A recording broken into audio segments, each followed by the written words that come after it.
भोपाल से खबर, जहां पर पूर्व बैंक मैनेजर से 68 लाख की ठगी की गई है। ठगों ने डिजिटल अरेस्ट के नाम पर यह ठगी की है और पीड़ित को पुलिस अधिकारी बनकर फोन किया है। आतंकी गतिविधियों में लिप्त होने का आरोप लगाया है और पीड़ित के बेटे को मारने की धमकी भी दी है। तो डर के चलते बुजुर्ग दंपति ने ट्रांसफर राशि भी की है। तो भोपाल का ये पूरा मामला है। पूर्व बैंक मैनेजर जिनसे 68 लाख की ठगी की गई, डिजिटल अरेस्ट के नाम पर यह ठगी की गई है।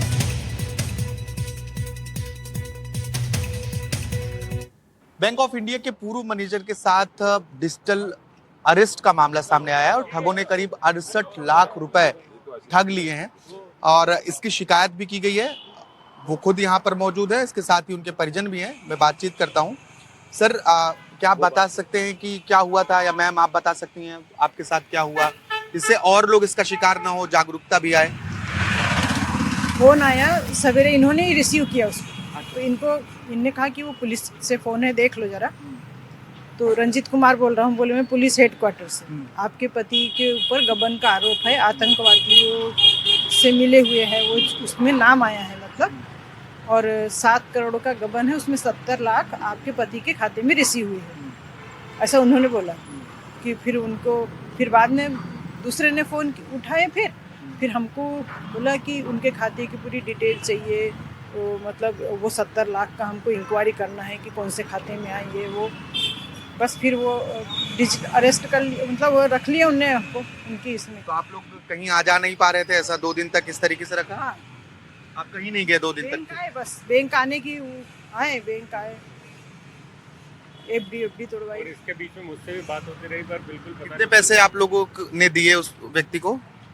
67,50,000। आप घर में ही थे, मम्मी पापा? नहीं, मैं घर पे नहीं था। मैं सैटरडे संडे घर रहता हूँ, बाकी टाइम मेरा ऑफिस चलता रहता है। तो मैं अयोध्या बाईपास मेरा ऑफिस है, मैं वहाँ रहता हूँ। 2 दिन तक आपको भी कुछ नहीं पता मेरी चला? बात लगातार होती रही, मम्मी पापा बिल्कुल अच्छे से बात कर रहे थे। लेकिन ये नहीं पता चला कि कोई डिजिटल अरेस्ट जैसा केस है? नहीं, बिल्कुल क्या ऐसा उन्होंने डराया था आप लोगों को, जो बेटे को भी नहीं जैसे भी कुछ नहीं बताना है। अच्छा। हाँ, और नहीं तो फिर आपके मतलब पति को अरेस्ट हो जाएंगे, ये किसी को नहीं बताना ये है। पैसे आप लोगों ने आरटीजीएस से ट्रांसफर किए हुए? अभी शिकायत कहाँ की है सर? क्राइम ब्रांच में करी है, और फिर बैंक में हम लोगों ने एक शिकायत करी है, साइबर ब्रांच में बदबदा पे। वहाँ पे रात को ही हमने शिकायत कर दी, तो अभी वापस से हम वहीं जा रहे हैं। कोई आश्वासन मिला है कि अमाउंट फ्रीज हो पाएगा या वापस आ पाएगा, कुछ इस तरीके का? देखिए, अगर वो इन कैश हो गया होगा तो शायद नहीं आ पाएगा, लेकिन अगर जब तक ट्रेल में रहेगा तो शायद मिल जाएगा।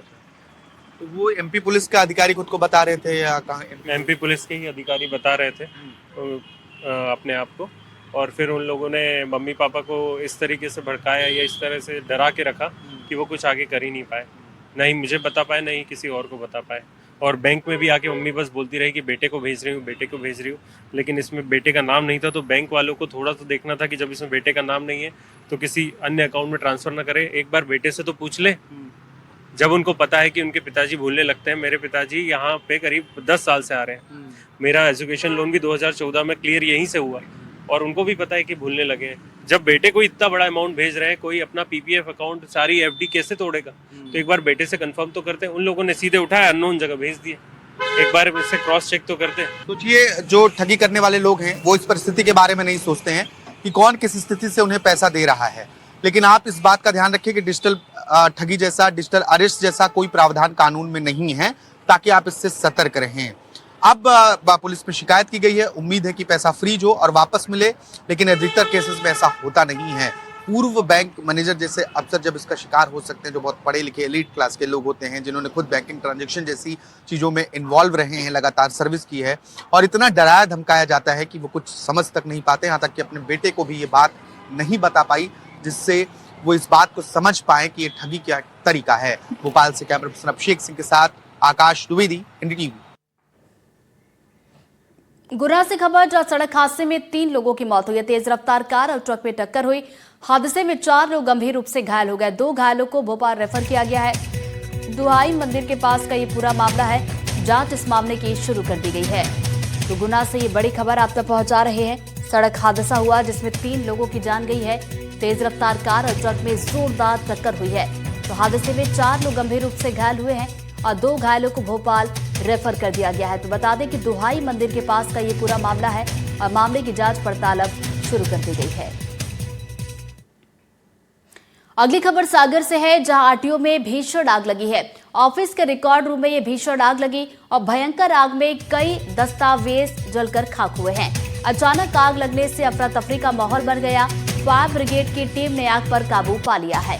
आग लगने के कारणों की जांच पड़ताल अब की जा रही है, तो पुलिस इस पूरे मामले की तफ्तीश अब कर रही है। तो सागर का है ये पूरा मामला, आरटीओ ऑफिस जहां पर भीषण आग लगी है और ऑफिस के रिकॉर्ड रूम में ये आग लगना बताया जा रहा है। तो भयंकर आग में कई महत्वपूर्ण दस्तावेज जलकर खाक हुए हैं और अचानक आग लगने से अफरा तफरी का माहौल बना है। बता दें कि फायर ब्रिगेड की टीम ने आग पर काबू पा लिया और आग लगने के कारणों की जांच अब की जा रही है।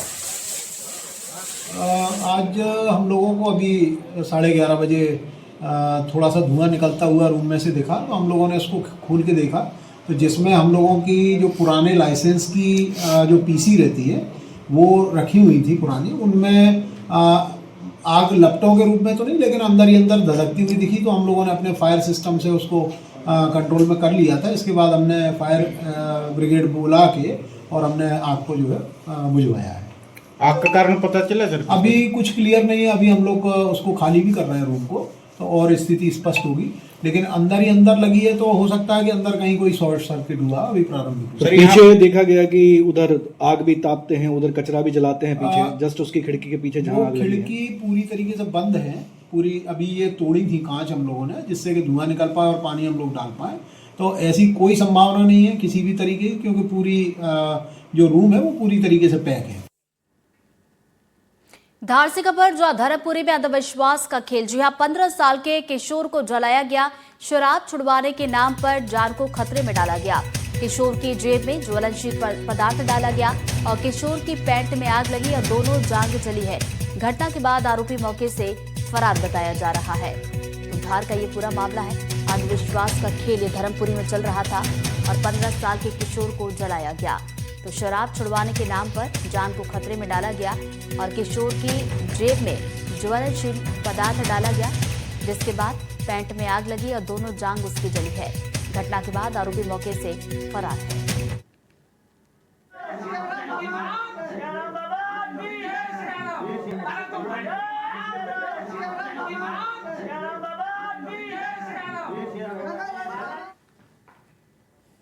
अगली खबर विदिशा से, जहां पर हनुमान मंदिर में लाखों की चोरी हुई है। दान पेटी से लाखों रुपए की चोरी करके चोर फरार हुए हैं। 10 से 12 लाख रुपए लेकर चोर उड़े हैं। मंदिर में लगे कैमरे में वारदात कैद हुई है। सांची रोड स्थित मंदिर का यह पूरा मामला है और पुलिस आरोपियों की तलाश कर रही है। तो बड़ी खबर विदिशा से आप तक पहुंचा रहे हैं। तस्वीरें देखिए, आपको दिखा रहे पूरा घटनाक्रम सीसीटीवी में कैद हुआ है, जहां दान पेटी से लाखों रुपए की चोरी कर ली गई। तो बता दें कि 10 से 12 लाख रुपए लेकर ये चोर उड़े हैं और मंदिर में लगे कैमरे में पूरी वारदात कैद हुई है।